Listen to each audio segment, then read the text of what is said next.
জুমার নামাজকে যতটুকু গুরুত্ব দেয়, 5 ওয়াক্ত নামাজকে যদি ততটুকু গুরুত্ব দিত, বাংলাদেশে চোর, চোরটা, দুর্নীতিবাজ, সন্ত্রাস কেউ থাকতো না। কেন? কারণ নামাজ একমাত্র ইবাদত যেটা বান্দাকে সকল প্রকার গুনাহের কাছ থেকে, অন্যায় কাছ থেকে হেফাজত করে। এই একমাত্র ইবাদত, অন্য কোনো ইবাদত বান্দাকে গুনাহ থেকে বাঁচায় না। কিন্তু নামাজ বান্দাকে সকল প্রকার ইচ্ছায় অনিচ্ছা, ফাহশা, মুনকার সব গুনাহ থেকে বান্দাকে হেফাজত করে।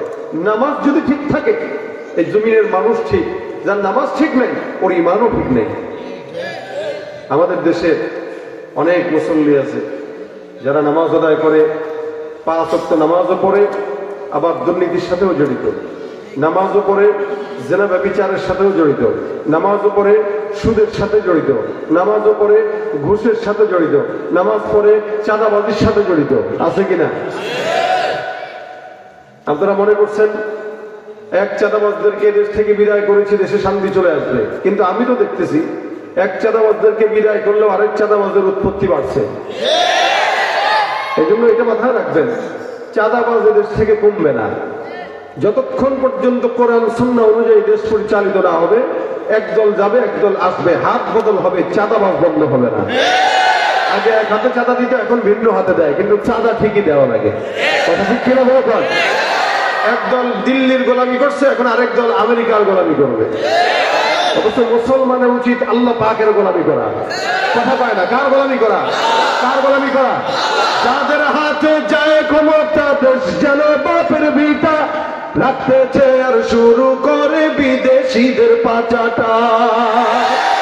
যাদের হাতে যায় ক্ষমতা, দেশ যেন বাপের ভিটা, রাখতেছে আর শুরু করে বিদেশিদের পাচাটা। বিদেশিদের কথা মতো চালায় ওরা নিজের দেশ, বিদেশিদের কথা মতো চালায় ওরা নিজের দেশ। দেখতে দেখতে গোল্লায় গেল আমার সোনার বাংলাদেশ। কথা দেখতে আমার সাথে গাইতে পারবেন? ভাই মাইকের আওয়াজটা একদমই বাজে, একটু ভালো করেন। একে একে শেষ করেছি, সবার দেখা হইল শেষ, দেখতে দেখতে গোল্লায় গেল আমার সোনার বাংলাদেশ। একসাথে দেখতে দেখতে গোল্লায় গেল আমার সোনার বাংলাদেশ। কেউ দিল না, সবাই নিল, আমরা যে কলুর বলদ, সারা বছর নেয় না খবর, নির্বাচনে খুব দরদ। কেউ দিল না, সবাই নিল, আমরা যে কলুর বলদ, সারা বছর নেয় না খবর, নির্বাচনে খুব দরদ। নির্বাচনের আগে নেতা ধরে কত রকম বেশ, নির্বাচনের আগে নেতা ধরে কত রকম বেশ। দেখতে দেখতে গোল্লায় গেল আমার সোনার বাংলাদেশ, দেখতে দেখতে গোল্লায় গেল আমার সোনার বাংলাদেশ। একে একে শেষ করেছি, সবার দেখা হইল শেষ, দেখতে দেখতে গোল্লায় গেল আমার সোনার বাংলাদেশ। মুসলমানের দেশ আমাদের আছে খাতা কলমে, দোষের দোষী যে বাজারেই শাস্তি পাবে আলেমে। দুর্নীতিবাজরা বেঁচে যায় আর আলেমদের হাত করায় জেলখানায় নিয়ে যায়। দুর্নীতিবাজদেরকে জামাই আদরে জেলখানায় নেওয়া হয়, আর আলেমদেরকে যখন জেলখানায় নিয়েছে পায়ে মেরেছিল, হাতে মেরেছিল।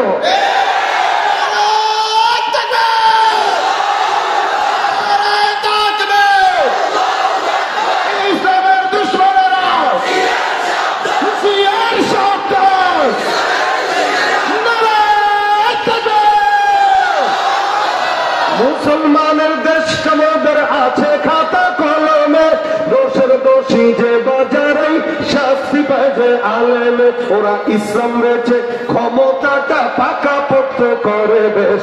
ইসলাম প্রত্যেকটা দলই ক্ষমতা আসার আগে আমরা ইসলামের কল্যাণ করবো, কিন্তু আমরা দেখি এরা সবগুলো ক্ষমতায় যাওয়ার পরে হনুমান হয়ে যায়।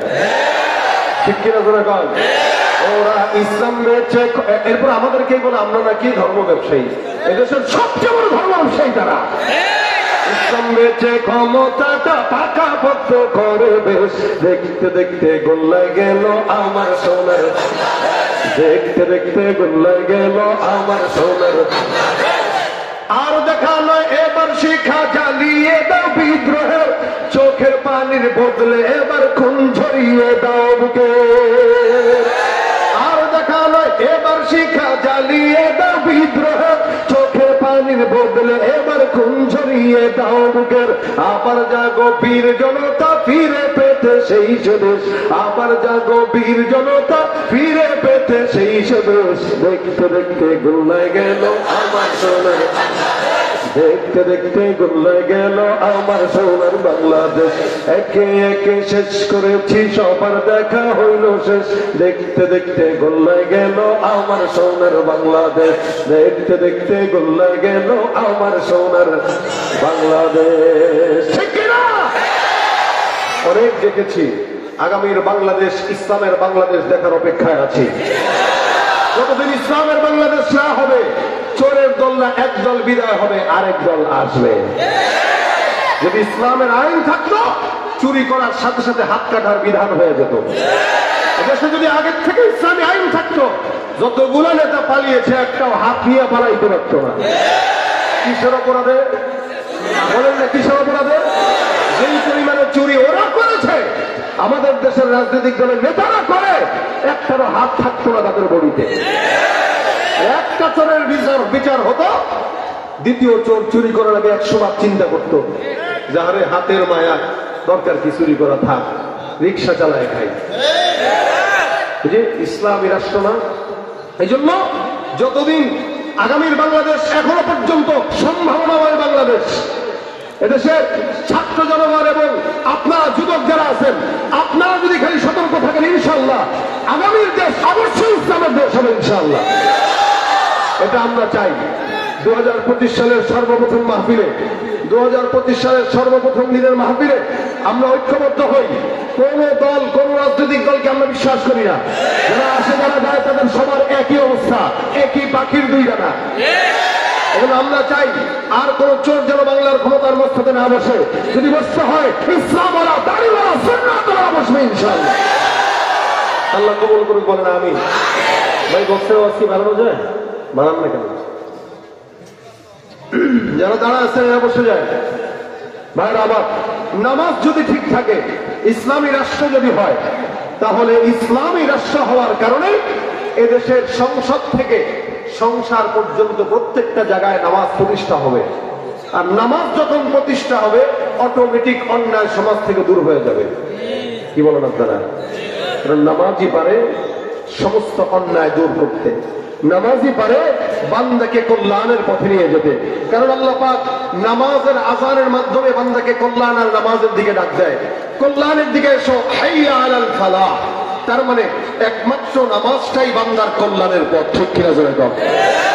আল্লাহ পাক বলেন, ইন্নাস সালাতা তানহা আনিল ফাহশাই ওয়াল মুনকার। নামাজ এমন একটা ইবাদত, যে ইবাদতের মাধ্যমে আল্লাহ পাক বান্দাকে ফাহিশা এবং মুনকার সকল গুনাহ থেকে বান্দার আল্লাহ পাক নামাজের মাধ্যমে হেফাজত করেন। বান্দার যত নামাজ সুন্দর হবে, আল্লাহ পাক বান্দাকে তত গুনাহ থেকে হেফাজত করবেন। মুসলমান ভাইরা আমার খুব বুঝবেন, এই জমিনের মধ্যে আল্লাহ পাক রব্বুল আলামিন প্রত্যেকটা বান্দার জন্য নামাজটা ফরজ করেছেন নাকি নফল করেছেন নাকি সুন্নত করেছেন? ফরজ করেছেন। ইসলামের খুঁটি হলো 5টা। 1 নম্বর কালেমা ঈমান, 2 নম্বর কি বলেন না? বুনিয়াল ইসলামু আলা খামসিন, শাহাদাতি আল্লা ইলাহা ইল্লাল্লাহ। রাসূল করিম সাল্লাল্লাহু আলাইহি ওয়াসাল্লাম বলেন, ইসলামের মূল ভিত্তি 5টি, খুঁটি 5টি। 1 নম্বরে হলো ঈমান। ঈমানের পরে সর্বপ্রথম যেই কাজ, ওইটা হলো নামাজ। নবী বলেন ডাক দেয়া, 1 নম্বরে ঈমান আনবা, কালেমা পড়বা। এই ঈমান আনার পর বান্দার জন্য সর্বপ্রথম যেই হুকুমটা সেটা হলো নামাজ। সাহাবা একরাম যখন ঈমান নিয়ে আসতো, পয়গম্বরকে জিজ্ঞাসা করতেন, ইয়া রাসূলুল্লাহ, আমি ঈমান আনলাম, এই ঈমানের পরে আমার জন্য সর্বপ্রথম কাজ কোনটা? রাসূল বলতেন, যাও নামাজ আদায় করো। ঈমানের পরে বান্দার সর্বপ্রথম হুকুম হলো নামাজ। আল্লাহ পাক রব্বুল আলামিন বান্দাকে জায়গায় জায়গায় কোরআনে 80 জায়গার বেশি আল্লাহ পাক রব্বুল আলামিন বান্দাকে নামাজের জন্য হুকুম দিলেন। নামাজের তাগিদ আল্লাহ রাসূল সাল্লাল্লাহু আলাইহি ওয়াসাল্লাম বলেন, বান্দা যখন 7 বছর হয়ে যাবে, বান্দা তোমরা তোমাদের বাচ্চাদেরকে নামাজের তাগিদ দাও। বাচ্চার যখন 10 বছর হয়ে যায়, এবার নামাজের জন্য বান্দা জোর জবরদস্তি করবা, যদি না পড়ে ওই বাচ্চাকে প্রহার করার আদেশও আল্লাহর নবী দিলেন। তার মানে বোঝা গেল নামাজটা বান্দার জন্য অতীব জরুরি। যার নামাজ নাই পয়গম্বর বলেন তার ঈমানই নাই। অথচ আমার দেশে এমন পীররা আছে, এমন খাজা বাবার দরবার আছে, এমন মাজার শরীফ আছে, যে সমস্ত মাজার শরীফের নাম দিয়ে সেখানে ভণ্ডামি চলে। নামাজ তো পড়াও না, এরা কয় আমাদের কলবে আল্লাহ বসবাস করে, যাদের কলবে আল্লাহ আছে তাদের নামাজ লাগে না। অথচ আমার পয়গম্বর নামাজের জন্য পা ফুলায় ফেলছেন। শুধু তাই নয়, ইন্তেকালের আগ মুহূর্ত পর্যন্ত নবী বলেছেন আসসালাহ আসসালাহ ওয়া মা মালাকাত আইমানুকুম। এই নামাজের জন্য হাজার হাজার কষ্ট আমার পয়গম্বর সহ্য করলেন। আর আমার দেশে কিছু ভণ্ডর বাচ্চারা কয় নামাজ লাগে না। যারা বলে নামাজ দরকার হয় না, বাবার দরবারে গেলে, খাজার দরবারে গেলে নামাজ লাগে না, এরা যতই নিজেদেরকে আল্লাহওয়ালা বুজুর্গ দাবি করুক না কেন, পীর দাবি করুক না কেন, এরা একটাও পীর তো দূরের কথা, এগুলো মুসলমানের কাতারেও পড়ে না।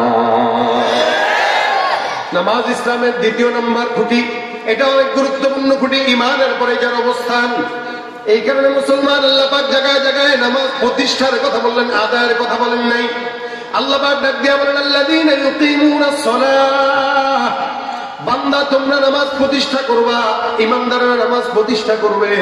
নামাজ প্রতিষ্ঠা এক জিনিস, আদায় আরেক জিনিস। আদায় মানে আমি নিজে একা পড়লাম, ঘরের মধ্যে বিবি নামাজ আদায় করে না, সন্তান নামাজ আদায় করে না, নিজের বাবা নামাজ আদায় করে না, আমি নিজে বারবার মসজিদে যাই নামাজ আদায় করি, এটা নামাজ আদায় বলে না। আল্লাহ পাক রব্বুল আলামিন কোরআনের সব জায়গায় বান্দাকে নামাজ প্রতিষ্ঠার কথা বলেছেন। মনে রাখবেন, প্রতিষ্ঠা হলো এক জিনিস, আদায় হলো আরেক জিনিস। আদায় নিজে করে, প্রতিষ্ঠা নিজেও করে, এই সমাজের মধ্যেও করে।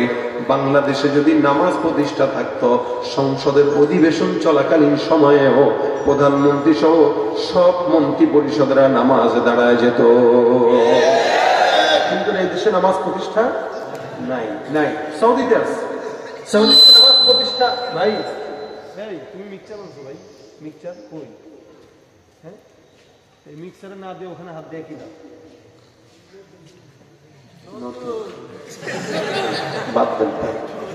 আমি কষ্ট তো আমাদেরই হয়, সাউন্ড খারাপ থাকলে। আমরা বলি না কেন, এরা কষ্ট পায়। এরা চালাইতেও দুর্বলতা, আবার কষ্টও পায়, আবার সময় নষ্ট হয়। কেন যেমনি যেমনি থাক, খালাস, কষ্ট আমার হোক, আপনারা আওয়াজ দিয়ে থাকবেন তো ইনশাআল্লাহ।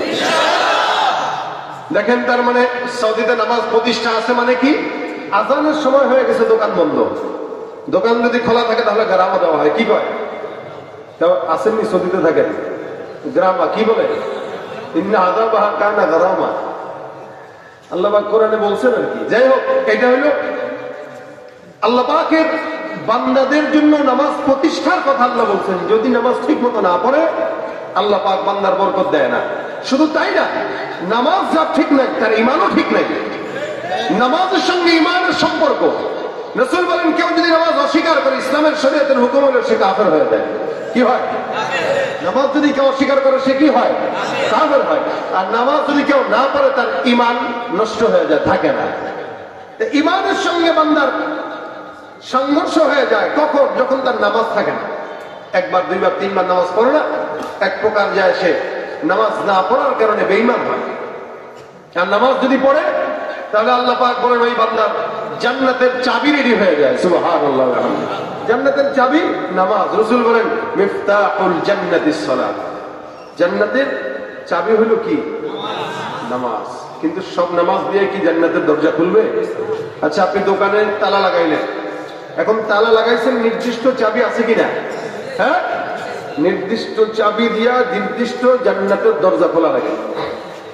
এখন আপনি নির্দিষ্ট চাবি দিয়া তালা খুলতেছেন না, অন্য চাবি দিয়ে আপনি গুদাগুদি করতেছেন, খুলবেনি?